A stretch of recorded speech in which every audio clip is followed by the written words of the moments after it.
Hi, my name is Allison Bjorkedal, and I play the harp. The harp is a stringed instrument, and it's one of the oldest in the world, people think.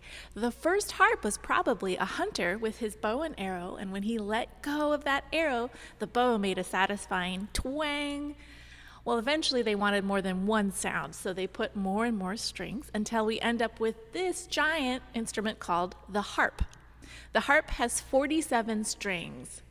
That's a lot to keep track of. Do you see anything on the harp that might help me figure out which string is which? That's right. Some of the strings are colored. I have red strings and I have black strings, and then the rest are clear. And those strings are my bookmarks. The red strings help me know where I'm at, and then I can look for black strings when I want to make different sounds. So some of my strings are colored. The strings on the harp are kind of like the white notes on the piano. And I pluck them with my fingers. I can pluck lots at once. I can even do a really cool technique called a glissando. That's where I glide my fingers up and down.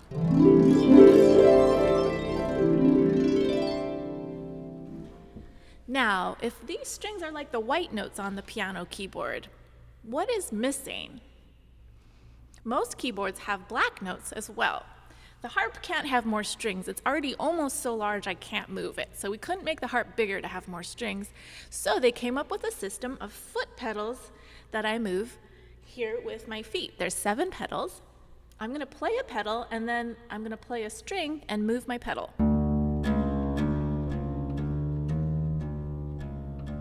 Did you hear the sound change?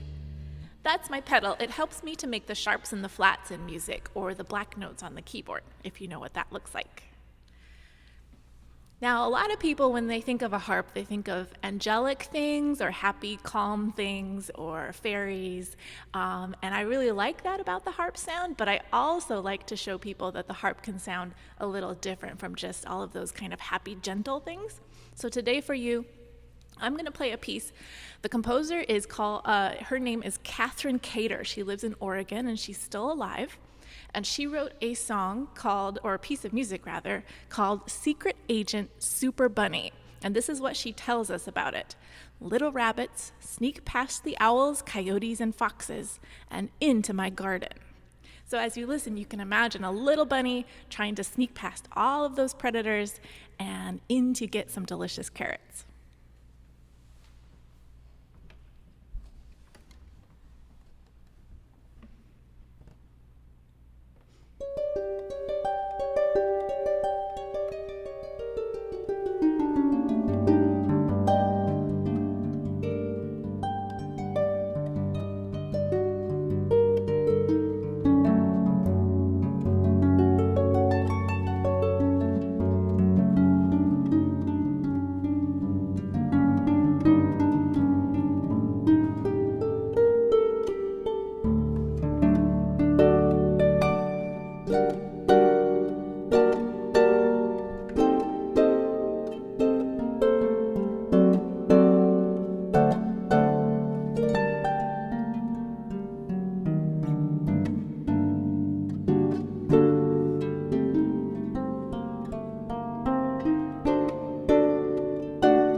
This next piece is by living composer Ian Clark, who happens to be a flute player as well, and the title of this piece is The Great Train Race.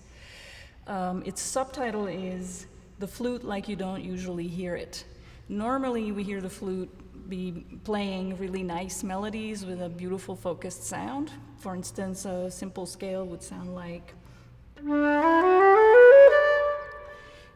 But this piece features the flute trying to sound like a train. Conceptually, the flute is a very simple instrument. It's a tube, and you have keys to close holes on the flute. The longer the flute or the tube is, the more keys you close, the lower the sound. So I just closed most of my keys, and then I opened it, and you could hear that the first sound was lower, the next sound was much higher. In this piece, the composer takes advantage of that, and he also asks that the player purposefully make sounds that we don't necessarily associate with the flute. One such effect is to purposefully not make a nice sound. For instance, is perhaps a nice sound, but he asks us to not even find the center of the sound, maybe to sound like a steam engine on a train. He also asks flute players to sing or at least hum along the melodies that they are playing. This might not sound very familiar, but it's often used in popular music and jazz. So I'm humming the melody of the Happy Birthday song along with the notes that I'm playing. So at some parts of this piece, I'll be doing that as well. And lastly, the composer also came up with or suggested different kinds of ways to finger notes on the flute so that we sound, again, a little bit more like a train. For instance, we forego, again, that nice focused sound for something like this.